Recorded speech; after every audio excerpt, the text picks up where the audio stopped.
Pada tanggal 3 Januari 2026, dunia dikejutkan oleh satu pengumuman.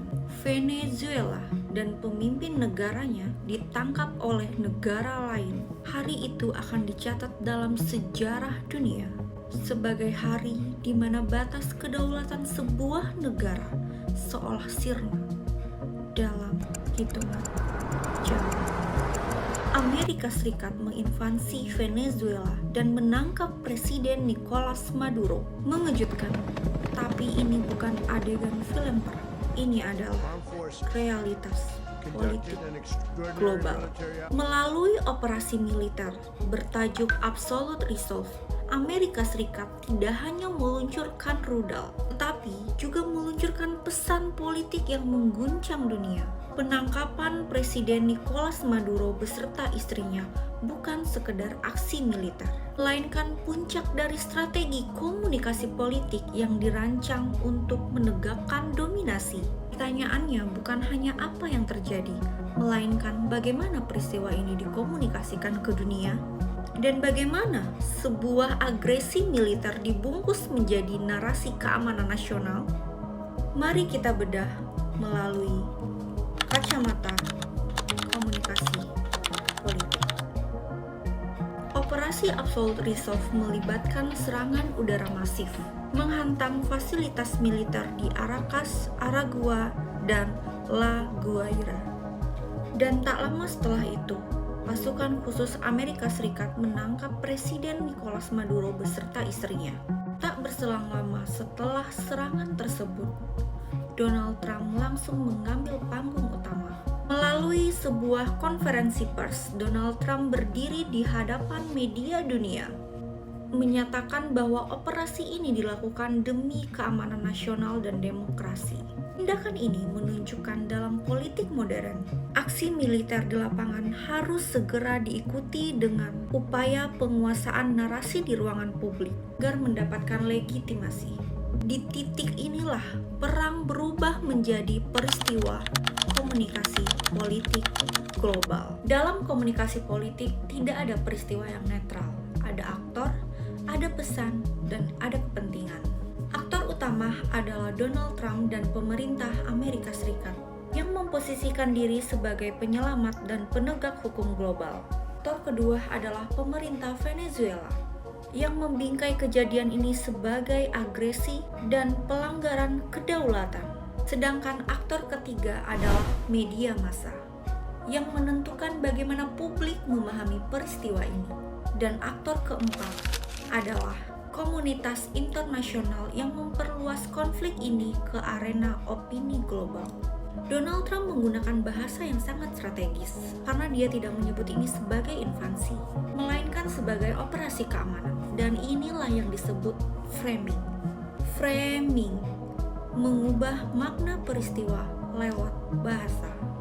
Jika kita sintesis menggunakan komunikasi politik, Trump sedang menggunakan framing yang sangat kuat.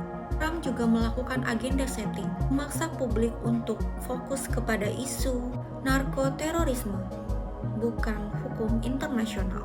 Mencoba mengubah persepsi publik dari invasi ilegal menjadi teklat yang mutlak demi keamanan. Melalui konferensi persnya, Trump juga mengarahkan perhatian publik pada isu kejahatan rezim Maduro untuk menjustifikasi penggunaan kekuatan militer. Bagaimana respon media? Media besar lokal Amerika Serikat cenderung terbelah. Media yang pro pemerintah membingkai ini sebagai langkah heroik untuk demokrasi. Sementara media liberal mulai mempertanyakan etika hukum internasional. Dan di sisi lain, media internasional umumnya melakukan framing kritis, memandang fenomena ini sebagai bentuk imperialisme baru. Inilah bukti bahwa realitas politik sangat bergantung pada bagaimana media memilih sudut pandang ceritanya.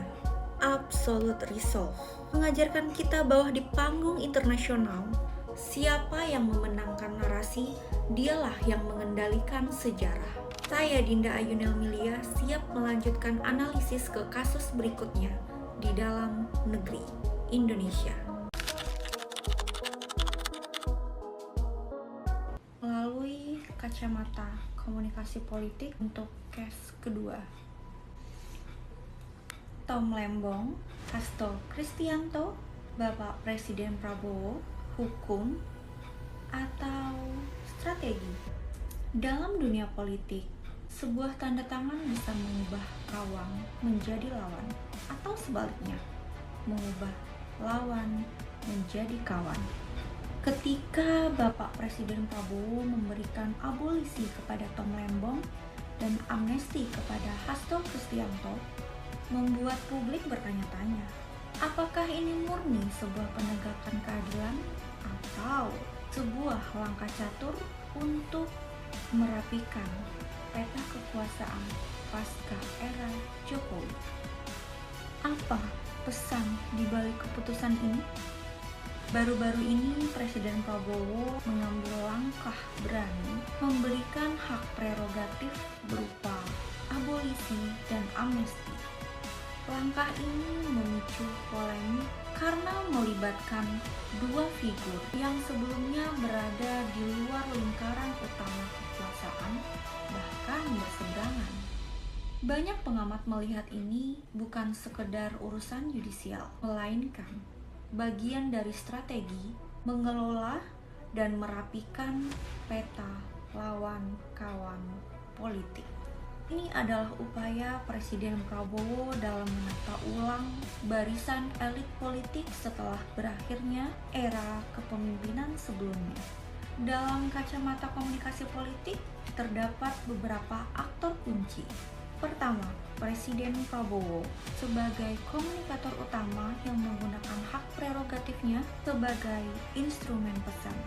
Kedua, Tom Lembong dan Hasto Kristianto sebagai aktor yang mempresentasikan kelompok atau kekuatan politik tertentu. Ketiga, elit politik yang membaca sinyal ini sebagai ajakan koalisi atau peringatan.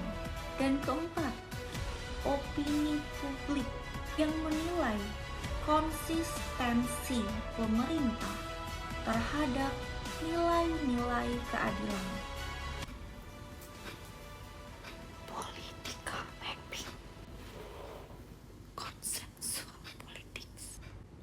Fenomena ini bisa dijelaskan melalui konsep political mapping atau pemetaan politik. Presiden Prabowo sedang melakukan pembersihan lapangan untuk memastikan stabilitas pemerintahannya ke depan. Dalam teori komunikasi politik, ini adalah bentuk consensual politics atau politik konsensus, di mana lawan akan dirangkul untuk meminimalisirkan gangguan.